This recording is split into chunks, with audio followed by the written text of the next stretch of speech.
So today we have a very important class, and this class is about recent legal development.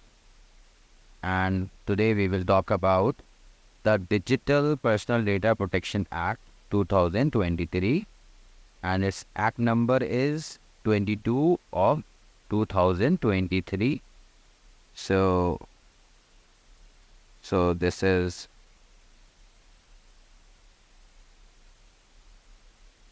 yes. So this is 22 of 2003, 2023. Okay. So the preamble of this act provides for the processing of digital personal data, that is DPT, in a manner that recognizes both the right of individuals to protect their personal data. So it protects the right of the individuals and the need to process such personal data for lawful purposes. Okay, so it applies in two ways. That it recognize the right of the individual कि हम उसका data protect करें, personal data को, और हम उसके personal data को कैसे प्रोसेस करें लॉफुल पर्पसेस के लिए. और लॉफुल पर्पसेस क्या होते हैं? Like when there is a threat to the security of India, या that is data is related to some epidemic, या कुछ हेल्थ एंड सेफ्टी की सोसाइटी से रिलेटेड इशू हो. तो ये जो लॉफुल इश्यूज हैं, इसको हम अभी फर्दर अच्छे से समझेंगे. Okay, so now come to the development part.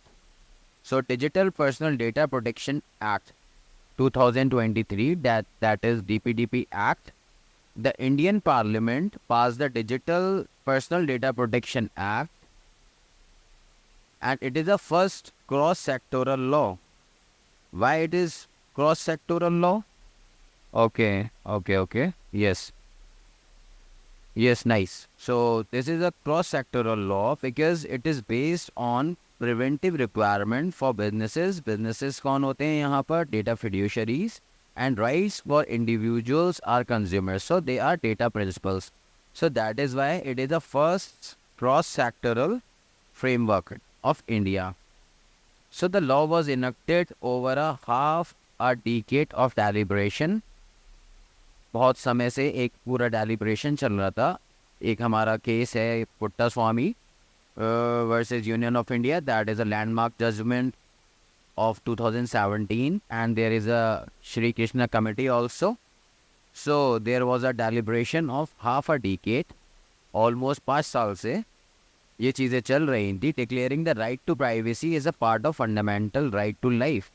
So section K S Puttaswamy case में क्या कहा गया था? Yes, it is right to life. This is right to life. Right to privacy जो है हमारा right to life में आता है. बट जो केएस पुट्टास्वामी जजमेंट था वो अच्छे से प्राइवेसी के ऑड्स एंड इवेंट्स को नहीं बताता था, या फिर उसमें एक कोई मैकेनिज्म नहीं दिया गया था जिसके थ्रू हम प्राइवेसी को प्रोटेक्ट करें.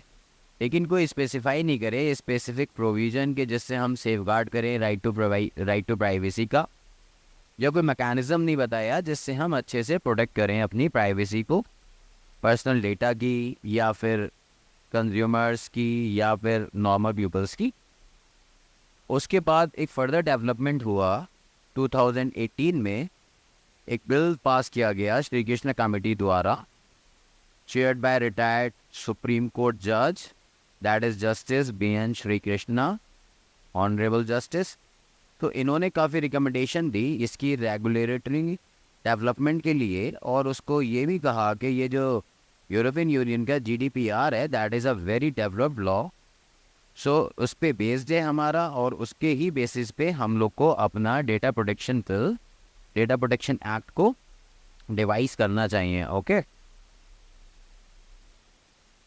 फिर इन नवंबर 2022 गवर्नमेंट ने एक ड्राफ्ट दिया, और उसमें इन्होंने एक डिफरेंट अप्रोच बताया कि एक डिफरेंट अप्रोच के साथ हमको डेटा प्रोटेक्शन रेगुलेशन बनाना चाहिए। ओके, तो यहाँ तक क्लियर है? Okay, you have to remember case Puttaswamy versus Union of India, that is a landmark judgment. After that, you have to remember Shri Krishna Committee and the draft bill, a draft which is given by the government in 2022 November. Okay, and what are the key features of the DPDP Act? So compared to the 2009, 2019, compared to the 2019 version of the bill, the DPDP Act is more modest. बहुत ज़्यादा modest है. It has reduced obligation for businesses and protection for consumers. So ये beneficiaries के लिए भी और businesses के लिए भी काफ़ी reduce कर दी गई हैं obligations. On the other hand, the regulatory structure is simpler. अब जो regulatory structure जो था 2019 वाले bill में, that is a complex one. So but इस एक्ट में क्या हुआ कि सेंट्रल गवर्नमेंट को बहुत ज़्यादा पावर दे दी गई है.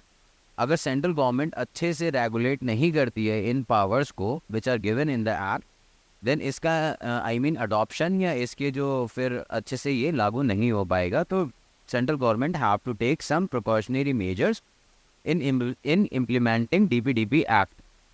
Now move forward. Okay, So this is a very important part. Okay.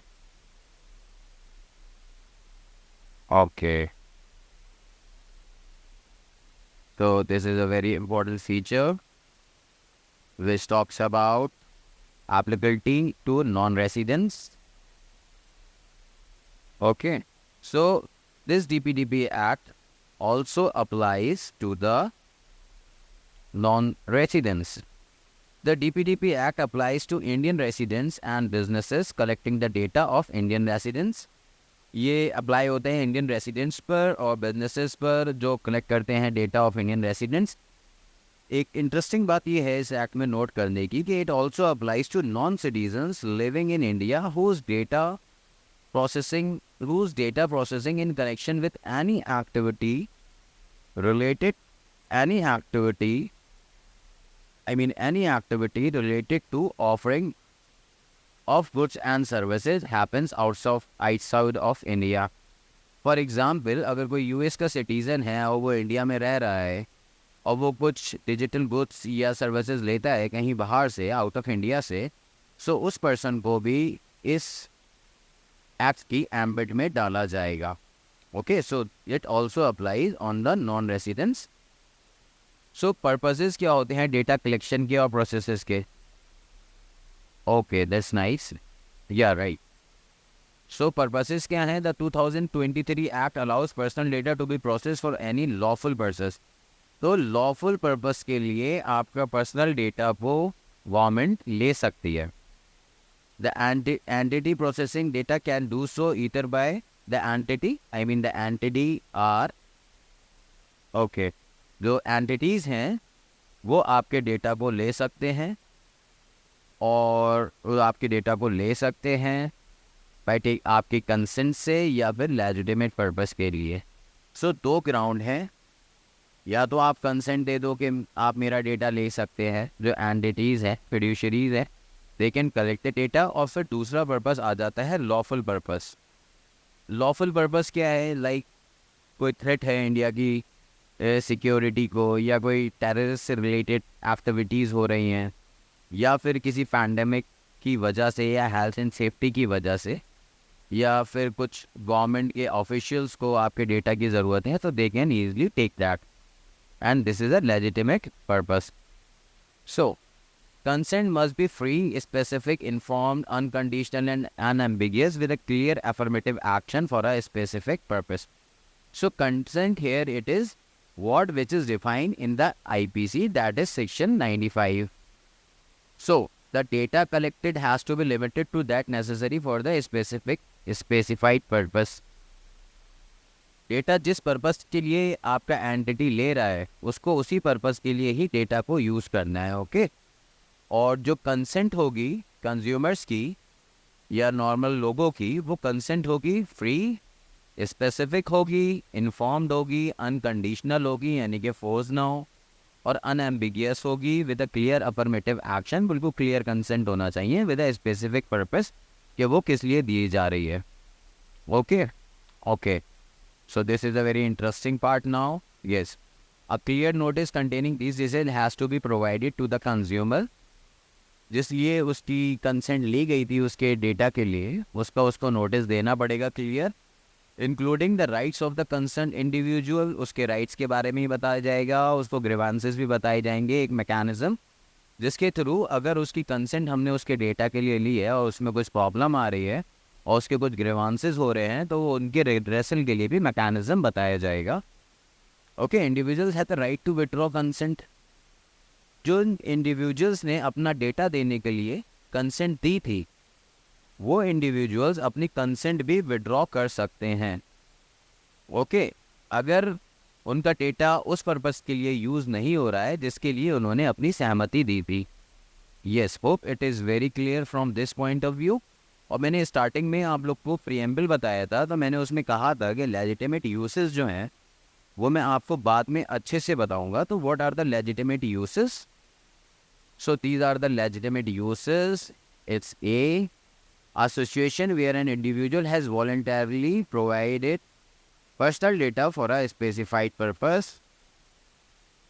अब लेजिटिमेट पर्पस के लिए एंटिटीज़ को डेटा चाहिए था, तो अगर किसी इंडिविजुअल ने अपना डेटा, पर्सनल डेटा को प्रोवाइड करा है किसी स्पेसिफाइड पर्पस के लिए, तो वहाँ पर डेटा लिया जा सकता है एंटिटी द्वारा इस स्पेसिफाइड पर्पस के लिए। लेकिन अगर स्पेसिफाइड पर्पस नहीं है तो वो कंज्यूमर या वो पर्सन अपना, वो इंडिविजुअल अपनी कंसेंट को विड्रॉ भी कर सकता है, ओके।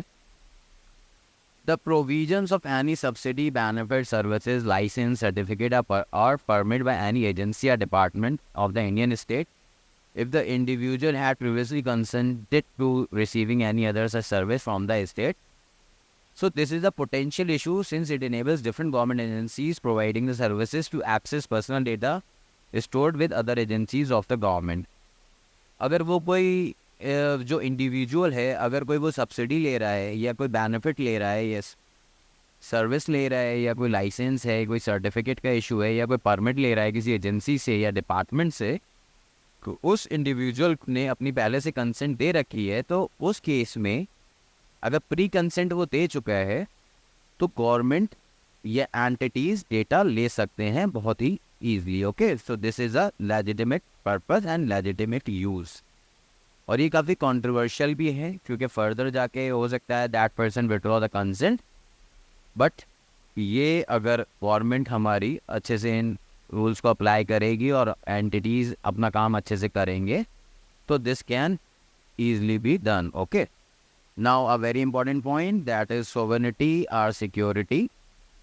सो अगर इंडिया की सोवरेनिटी या सिक्योरिटी को कोई ख़तरा होगा तो एंटिटीज़ एंड गवर्नमेंट आपका डेटा ले सकता है, okay. That is a personal data. अगर इंडिया को कोई सॉवरेनिटी या उसकी सिक्योरिटी पे कोई थ्रेट आता है तो data can be taken by the government and by the entities, okay, through the entities. Now D is fulfilling a legal obligation to disclose the information to the state. अब कोई legal obligation है कि आपको अपना personal data show करना है किसी scheme में या किसी प्रोजेक्ट में, तो अगर कोई ऐसी लीगल ऑब्लिगेशन है कि इंडिविजुअल को अपना डेटा शेयर करना है या शो करना है तो उसका पर्सनल डेटा गवर्नमेंट ले सकती है। This is also a legitimate use, okay. And E it compliance with judgment, decrees और ऑर्डर्स। अब कोर्ट में देयर इज़ अ इशू या सिविल कोर्ट में there is a issue which depends on the personal data of a person, तो ऐसे judgement और degrees की compilation के लिए या इनके कंक्लूजन पे पहुंचने के लिए कोर्ट जो है आपका पर्सनल डेटा को यूज़ कर सकता है, okay. Okay, F is medical emergency है या कोई थ्रेट टू लाइफ है या एपेडेमिक्स है या फिर थ्रेट टू पब्लिक हेल्थ है. So on these health issues government आपका डेटा ले सकता है. लाइक कोविड में भी आपका डेटा लिया जा सकता था if it is valuable for the government for any purpose which is related to the safeguard of the people as a whole. या फिर कोई डिज़ास्टर है या ब्रेकडाउन ऑफ पब्लिक ऑर्डर हो गया है, आई मीन कोई टेररिस्ट एक्टिविटी हो गई है या कोई सुनामी या बड़ा डिज़ास्टर आ गया है एंड पर्सनल डेटा आपका उसके लिए यूज़फुल है, तो government can easily take the personal data. Okay, now move forward. Okay, so right of users and consumers.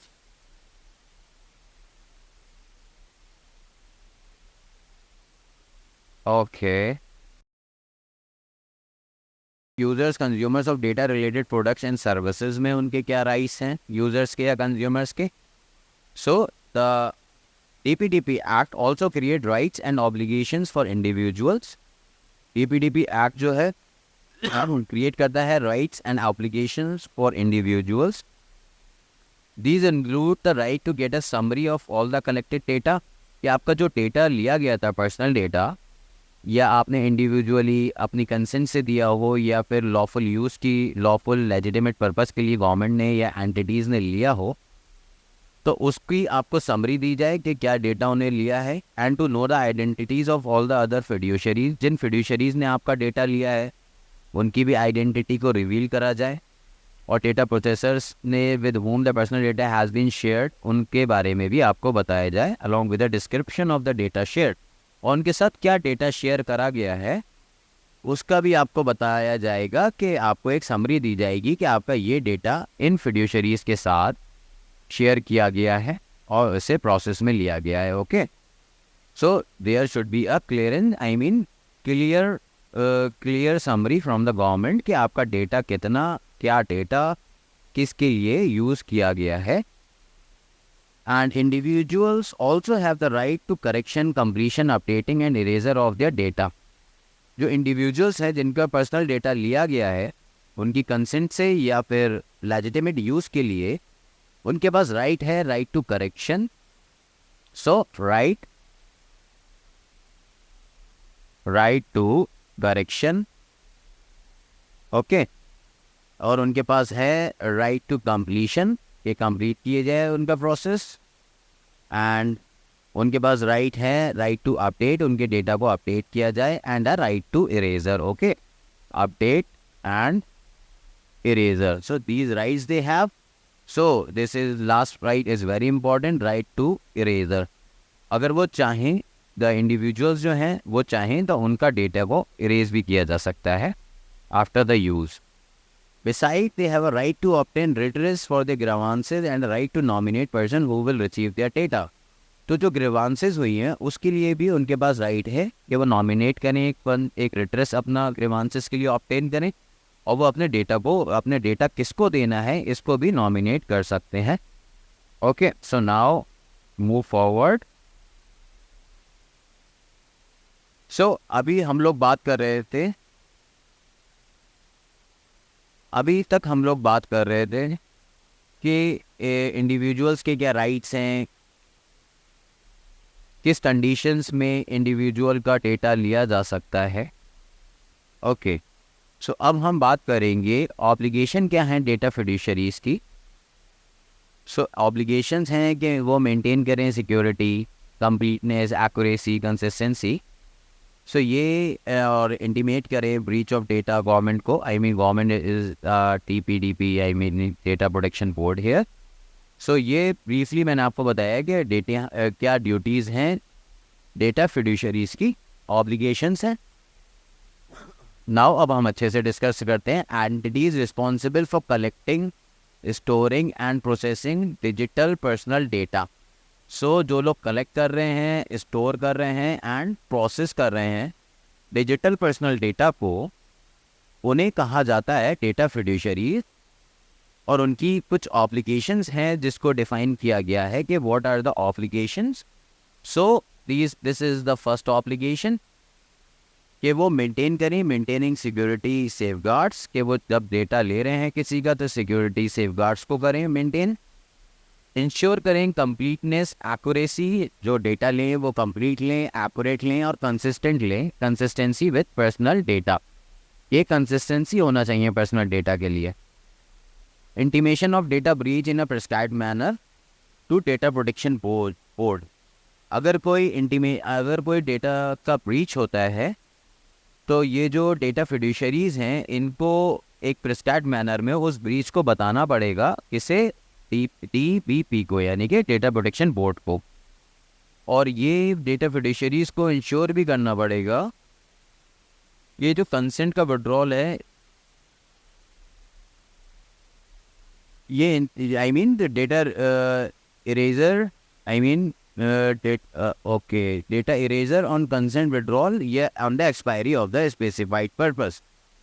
अगर जो राइट है इंडिविजुअल के बाद डेटा इरेजर का, जब उन्होंने अपनी कंसेंट का विड्रॉल किया या पर्पस उनका फुलफिल हो गया, तो उनको इंडिविजुअल्स को बताना पड़ेगा थ्रू अ नोटिस कि हमारा पर्पस अब फुलफिल हो गया है, now your data is erased if they want. Okay, so the data fiduciary have to appoint a data protection officer, उनको एक DPO भी अपॉइंट करना पड़ेगा, and set up a grievance redressal mechanism, और उनको एक grievance redress mechanism भी set करना पड़ेगा for the individuals के जिनके इश्यूज हो रहे हैं या जिनका डेटा लिया गया है, तो उनके साथ कुछ इश्यूज भी आएंगे, तो उसके इन इश्यूज के रिट्रेसल के लिए एक मैकेनिज्म डिवाइस करना पड़ेगा डेटा फिड्यूशरीज को। और data protection officers, they are known as DPO, इनको भी अपॉइंट करना पड़ेगा।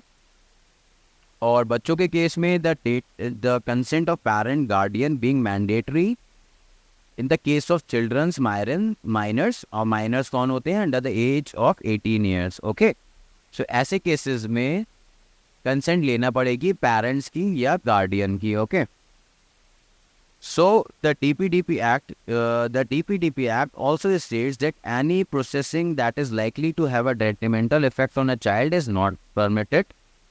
कोई भी ऐसी एक्टिविटी जिसका एक माइनर या चाइल्ड के ऊपर कोई डेट्रीमेंटल, यानी कि कोई डेट्रीमेंटल इफेक्ट हो रहा है, जिससे उसकी हेल्थ या सिक्योरिटी या सेफ्टी को कोई फर्क पड़ रहा है, उसको परमिट नहीं करेगा। द लॉ प्रोहिबिट्स ट्रैकिंग, और लॉ जो DPDP एक्ट है ये ट्रैकिंग भी, ट्रैकिंग को भी प्रोहिबिट करता है। और आप किसी का अगर बिहेवियर चेक कर रहे हैं कि किस तरीके की पोस्ट वो लाइक कर रहा है या किस तरीके की वीडियोस वो देख रहा है या कैसी चीज़ें वो पोस्ट कर रहा है, तो एक बिहेवियर मॉनिटरिंग जो होती है ऑनलाइन, उसको भी प्रोहिबिट करता है। और ऐसी कोई टारगेटेड एडवर्टाइजिंग हो रही हो जो चिल्ड्रंस को डायरेक्ट की जाती है, उसको भी ये प्रोहिबिट करता है। सो दिस इज़ इम्पॉर्टेंट कि ये एक ट्रैकिंग, बिहेवियर मॉनिटरिंग और एडवर्टाइजिंग ऐसी वाली जो हो, जो बच्चों के लिए करी जा रही हो उन्हें टारगेट करके, तो उसको भी प्रोहिबिट करता है। फिर the government can prescribe exceptions from these requirements for specified purpose. So यहाँ पर गवर्नमेंट के पास अनलिमिटेड पावर्स हैं कि वो इन एक्सेप्शंस को होल्ड पे डाल सकती है, और वो इन ग्राउंड्स को एक्सेप्शंस में भी कन्वर्ट कर सकती है कि ये पर्टिकुलर चीज़ें पर्टिकुलर कंसेप्ट्स पे या पर्टिकुलर सब्जेक्ट मैटर्स पे लागू नहीं होगी। Okay, now move forward. Okay, so there is additional category of data fiduciaries known as significant data fiduciaries, इनको SDF बोला जाता है। सो ये एक एडिशनल कैटेगरी हैं डेटा फिड्यूशरीज की, जो एंटिटी होते हैं data fiduciaries and SDFs। Okay, so ये सिग्निफिकेंट डेटा फिड्यूशरीज होते हैं। The government will designate data fiduciaries as SDFs। Government जो डेटा फिड्यूशरीज हैं उनमें से ही SDFs को बनाएगा, उनको अपॉइंट करेगा। Okay, on a certain criteria क्या रहेगा, वॉल्यूम एंड सेंसिटिविटी देखेगा डेटा की, और रिस्क देखेगा कि डेटा प्रोटेक्शन राइट्स में क्या रिस्क हैं उनको अपॉइंट करने से पहले। सॉवरेनिटी एंड इंटीग्रिटी देखेगा इंडिया की कि there is no threat to the sovereignty and integrity. And electoral democracy को भी देखेगा कि इस पर भी कोई इफेक्ट ना पड़े। सिक्योरिटी देखेगा एंड पब्लिक ऑर्डर्स देखेगा। तो this is like a lawful means, जो हमारे लेजिटिमेट मीन्स थे, it is also similar to that. Okay, so these are the criteria on which grounds government will appoint the SDFs. Okay, so they are significant data fiduciaries. So significant data will have a obligation. अब इन लोग को जब appoint करेगा तो इनकी एक obligations भी होंगी. So their obligations are appointing a data protection officer based in India who will answerable to the director of force. Board of directors को ये आंसरेबल होगा SDF कि इनको रिपोर्ट करे या गवर्नमेंट बॉडी को, and will also serve as the point of contract for the grievance redressal. जो भी इश्यूज आएंगे इंडिविजुअल्स के, बिजनेसेस के, और उन इंडिविजुअल्स का जब पर्सनल डेटा शेयर किया जाएगा तो जो इश्यूज आएंगे उसको गवर्नमेंट को बताए और एक उनके रिट्रेसल भी करेगा ये उनके ग्रीवांसेस को। और conducting data protection impact assessment and audits. So जो डेटा प्रोटेक्शन का इम्पैक्ट हो रहा है ऑन पब्लिक एट लार्ज, उसको भी एसेस करेगा, उस इम्पैक्ट को भी एसेस करेंगे ये SDFs, एंड ऑडिट भी करेंगे और अदर मेजर्स भी लेंगे which are prescribed by the government. और जो एडिशनल मेजर प्रिस्क्रिप्शंस होंगी गवर्नमेंट की, एडिशनल मेजर्स, उनको भी SDFs को फॉलो करना पड़ेगा। Okay, so they are under the government control. Now we have to move forward. So this is the very important part. So how well does the DPDP Act 2023 protect privacy? So इसका हम briefly समझते हैं। The 2023 Indian Data Protection Act introduces a data privacy law for the first time. So this is for the first time हमारे देश में ऐसा कोई law आया है। And it require consent before personal data processing and providing limited exceptions. So इस act में जो इंडिविजुअल है उसका डेटा लेने से पहले उसको अपनी कंसेंट देना होती है, और इसके लिए लिमिटेड एक्सेप्शंस भी हैं कि वो अपनी कंसेंट विड्रॉ कर सके।